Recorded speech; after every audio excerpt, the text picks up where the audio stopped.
welcome back to a brand new Goalhanger video, and today it's Derby County versus Blackburn Rovers. And what's my thoughts ahead of this one? Well, Derby County, we currently sit bottom of the Championship. We've been there for a couple of weeks now. In our last match, we lost 1-0 to Middlesbrough away. The same old story of conceding a late goal in the last 10 minutes and not really creating any clear-cut chances within the match. Although I did think we were on for a draw in that game up until the final 10, when unfortunately we gave the ball away in a dangerous area and Middlesbrough punished us. Blackburn Rovers visiting the Rams today. They currently sit 8th, chasing after the playoff positions. They've had a decent season considering they just managed to stay up last season on the final day. They currently sit 8th, as I said, chasing the playoffs. Obviously a new manager in charge, Valérien Ismaël, obviously replacing John Eustace, the Derby County manager, so we'll talk about that a little bit later on. But the last time these two sides met, Blackburn Rovers came out on top in a 4-2 win. I think it was 4-2 earlier on in the season on the opening day. It was a lovely warm night, but Derby, we got absolutely schooled in that match. A big welcome back to the Championship it was indeed. But what's my thoughts ahead of this one? Well, I'm hoping there's going to be a little bit of a better atmosphere, considering that Blackburn Rovers fans seem a little bit displeased that John Eustace obviously left them a couple of weeks ago to join us, Derby County, in a much worse position. But they've replaced him with a very good coach, Valérien Ismaël, obviously formerly of West Brom and Barnsley in this division. So it's going to be an interesting game today. Derby, I don't think we've scored at Pride Park in about 7 or 8 matches now, which is pretty awful. So it's going to make up for an interesting game today. If I had to give you a score prediction, I'm just going to go with optimism that isn't backed up by any reasoning, and go with a 1-0 Derby County win. Obviously, yesterday we actually signed Jeff Hendrick, former academy graduate, a player who we sold on, has gone on to make a number of Premier League and Football League appearances. We've signed him on a free. And I'm hoping today we can start Kamar Roof up top. I think it will add something a little bit different, as we just need to switch it up, being completely honest. And we just need a little bit of luck, because I think once you're down there, that luck always doesn't go your way. Without further ado, let's head to Pride Park.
Derby finally score its own great foresight, 1-0.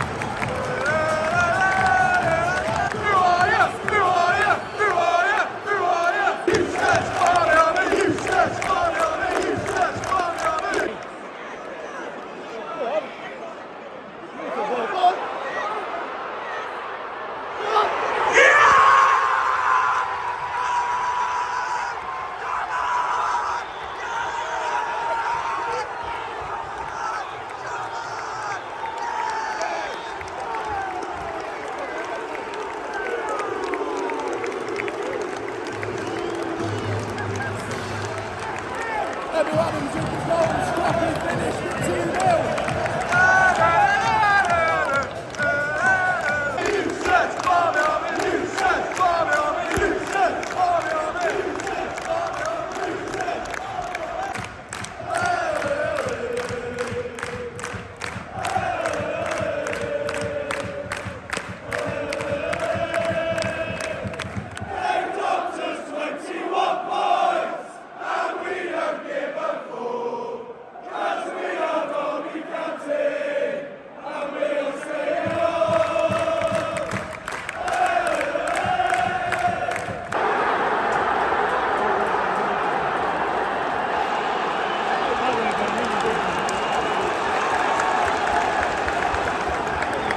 Blackburn score, good work, move, found some space in the box, took a big deflection, but 2-1.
come to the end of the goal hanger video. It has ended. Derby County 2, Blackburn Rovers 1. Derby County finally win a game in 2025. And we've also scored 2 goals at home, which is fantastic as well, and come away with 3 points. Obviously, it was a massive game with John Eustace coming up against his former club, Blackburn Rovers. Blackburn Rovers sold out the allocation. 3,000 fans came who were loud and passionate. But Derby, we've come out on top. And I think it was down to that first 10 minutes and we just wanted it that little bit extra. I think we won them 50-50s. We picked up them loose balls. And the 2 goals that we scored, they were scrappy. Obviously, Craig Forsyth getting the opener, really quick reaching and managed to turn it back into the goal. And then Ebu Adams scoring a scrappy tap-in to make it 2-0 within 10 minutes. But it was brilliant to be 2-0 up at that stage, and I thought that's quite early. I'm a little bit nervous, and Blackburn did grow into the game, especially in that first half. Obviously, they did pull a goal back, a really neat finish. Took a big deflection, but nevertheless it went in. It made it a nervy end to that first half. But I think Derby, we just edged it in that first half in terms of bringing the game to Blackburn. I think Blackburn underestimated us a little bit in that first half. In the second half, I think they came out as a little bit more, but we were unable to really break down that defensive line. I think in the first half they had a couple of opportunities, but Zetterstrom made some really, really solid saves. And yeah, we've come away with 3 points. It's fantastic. And I was looking for that switch, that passionate performance that we needed to carry into these final remaining games and give me some hope that we can claw some points back. So if you have enjoyed today's video, don't forget to like and subscribe. Follow my social medias down below, and I'll see you in the next one.